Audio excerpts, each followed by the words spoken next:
Assalamualaikum warahmatullahi wabarakatuh. Saya Nurina Dipangki SPD FPD, Kepala SMP Negeri 8 Bulukumba, akan berbagi praktik baik kepemimpinan pembelajaran kepala sekolah dalam integrasi pembelajaran digital satuan pendidikan. SMP Negeri 8 Bulukumba terletak di Desa Bukit Tinggi, Kecamatan Gantarang, Kabupaten Bulukumba, Provinsi Sulawesi Selatan. Pada bulan Agustus tahun 2022 berdasarkan keputusan Kemendikbudristek, SMP Negeri 8 Bulukumba ditetapkan sebagai pelaksana sekolah penggerak. SMP Negeri 8 Bulukumba pada tahun 2024 memiliki 7 buah rombel, 166 jumlah murid, 21 tenaga pendidik dan 4 tenaga kependidikan. Sebagai sekolah penggerak, ada 5 intervensi yang dapat dilakukan. 1. Penguatan kapasitas guru. 2. Pengembangan kurikulum berbasis proyek. 3. Penguasaan teknologi dalam pembelajaran. 4. Pembentukan komunitas belajar. 5. Peningkatan manajemen sekolah. SMP Negeri 8 Bulukumba dikenal dengan komitmennya terhadap peningkatan kualitas pendidikan melalui berbagai inovasi pembelajaran. Dengan fasilitas yang memadai dan tenaga pengajar yang berdedikasi, SMP Negeri 8 Bulukumba terus berupaya menciptakan lingkungan belajar yang inspiratif, inovatif, dan inklusif bagi murid. Dalam era digital saat ini, kepemimpinan sekolah memiliki peran yang sangat penting dalam memfasilitasi transformasi pendidikan melalui integrasi teknologi. Sebagai pemimpin, kepala sekolah harus memiliki visi yang jelas tentang bagaimana teknologi dapat digunakan untuk meningkatkan kualitas pembelajaran. Dalam praktik baik ini akan dibahas bagaimana kepemimpinan sekolah dan dapat mendukung dan mendorong integrasi pembelajaran digital secara efektif. Situasi saat ini, di era digital saat ini, sekolah menghadapi tantangan untuk bertransformasi dari metode konvensional ke metode yang berbasis teknologi. Perubahan ini memerlukan pemimpin yang visioner dan adaptif. Berdasarkan data hasil rapor pendidikan SMP Negeri 8 Bulukumba pada tahun 2022 dan 2023, nilai aspek literasi dan numerasi berada pada posisi sedang, yaitu 62,22%. Dalam era digital, sekolah dihadapkan pada tantangan untuk mengintegrasikan teknologi dalam pembelajaran. Kepemimpinan sekolah memainkan peran kunci dalam mengarahkan dan mendukung guru serta siswa dalam proses ini. Yang menjadi tantangan yaitu 1. Resistensi dari beberapa guru yang kurang familiar dan nyaman dengan penggunaan teknologi serta keterbatasan metode pembelajaran inovatif di SMP Negeri 8 Bulukumba dilihat dari hasil kehadiran dan partisipasi murid yang menurun. Kedua, metode pembelajaran konvensional masih terjadi pada guru sehingga seringkali tidak memberikan gambaran akurat tentang sejauh mana murid memahami materi yang diajarkan. Strategi mengatasi tantangan adalah menerapkan praktik baik kepemimpinan pembelajaran kepala sekolah dalam integrasi pembelajaran digital satuan pendidikan. Alasan diterapkannya adalah 1. Dengan integrasi digital, pembelajaran dapat mengatasi masalah tersebut dengan menyediakan platform yang lebih interaktif dan menarik bagi murid. Yang kedua, dengan diintegrasikannya pembelajaran digital memungkinkan para guru untuk menyusun materi pembelajaran yang menarik serta melakukan evaluasi yang lebih efektif dan efisien. Kemudian, pembelajaran digital dapat memudahkan akses ke sumber pembelajaran. Pihak yang terlibat dalam praktik baik ini adalah 1. Kepala sekolah memimpin dan mengarahkan kebijakan integrasi digital. 2. Guru mengimplementasikan teknologi dalam proses pembelajaran.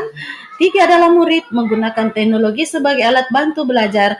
Orang tua murid mendukung penggunaan teknologi di rumah dan pengawas damping itu membantu kepala sekolah dalam mengarahkan kebijakan integrasi digital. Tahap aksi yaitu sebagai langkah-langkah dalam mengatasi tantangan, yaitu 1. Mengadakan sosialisasi kepada murid dan orang tua murid terkait digitalisasi sekolah. Langkah kedua adalah melalui pelatihan atau workshop bagi guru secara rutin. Workshop yang dilakukan di SMP Negeri 8 Bulukumba yaitu workshop tentang pemanfaatan Chromebook dan aplikasi Canva, Yang kedua adalah workshop integrasi tentang media pembelajaran melalui kuisis, kemudian melakukan workshop platform digital untuk manajemen sekolah. Aksi selanjutnya adalah mengembangkan kurikulum yang terintegrasi dengan teknologi digital. Salah satu cara yang dilakukan atau ditempuh oleh satuan pendidikan kami adalah pembelajaran co-kurikuler melalui P5. Kelas 8 memilih tema rekayasa dan teknologi.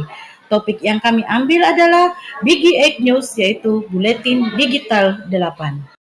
Langkah kami selanjutnya dalam mengembangkan kurikulum yang integrasi dengan teknologi digital adalah pembelajaran kurikuler melalui P5 kelas 9 memilih tema rekayasa dan teknologi. Topiknya My YouTuber. Aksi selanjutnya adalah satuan pendidikan kami mempunyai program kita namakan program Jumpa Lagi, Jumat Pagi, Literasi dan Digitalisasi. Apa yang dilakukan? Di satuan pendidikan kami setiap hari Jumat, anak-anak diadakan pembimbingan pembuatan poster dengan menggunakan media Canva dengan melalui pemanfaatan Chromebook.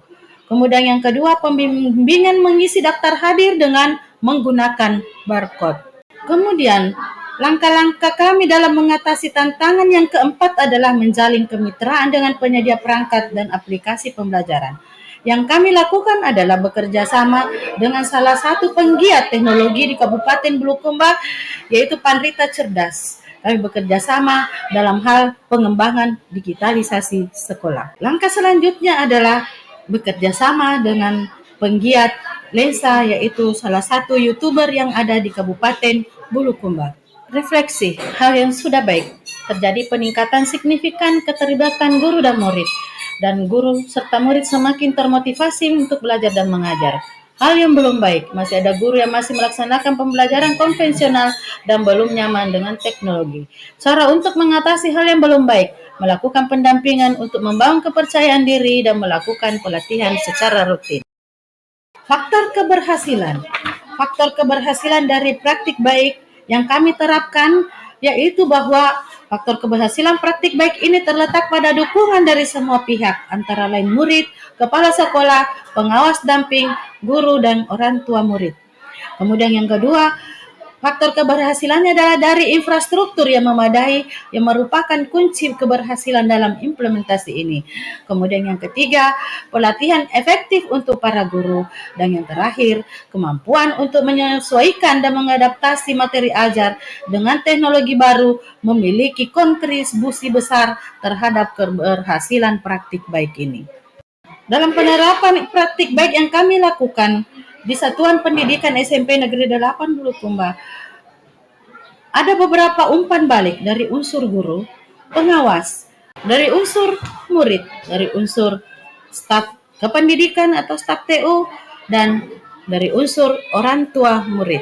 Beberapa kegiatan praktik baik integrasi pembelajaran digital di SMP Negeri 8 yang telah kami lakukan antara lain integrasi digital dalam pembelajaran dalam kelas, misalnya kuisis, kemudian kegiatan guru dalam menerapkan integrasi digital dan pembelajaran dalam kelas dengan menggunakan Warwall. Kegiatan praktik baik berikutnya yang kami lakukan adalah murid mengisi daftar hadir melalui barcode, kemudian yang kedua, guru mengisi daftar hadir melalui barcode. Kemudian kegiatan selanjutnya yang kami jadikan sebagai praktik baik di satuan pendidikan kami adalah penugasan oleh guru melalui LMS dengan menggunakan kartu cerdas. Sebagai penutup, semoga praktik baik ini dapat memberikan inspirasi dan manfaat bagi sekolah pada khususnya dan dunia pendidikan di Indonesia pada umumnya. Wassalamualaikum warahmatullahi wabarakatuh.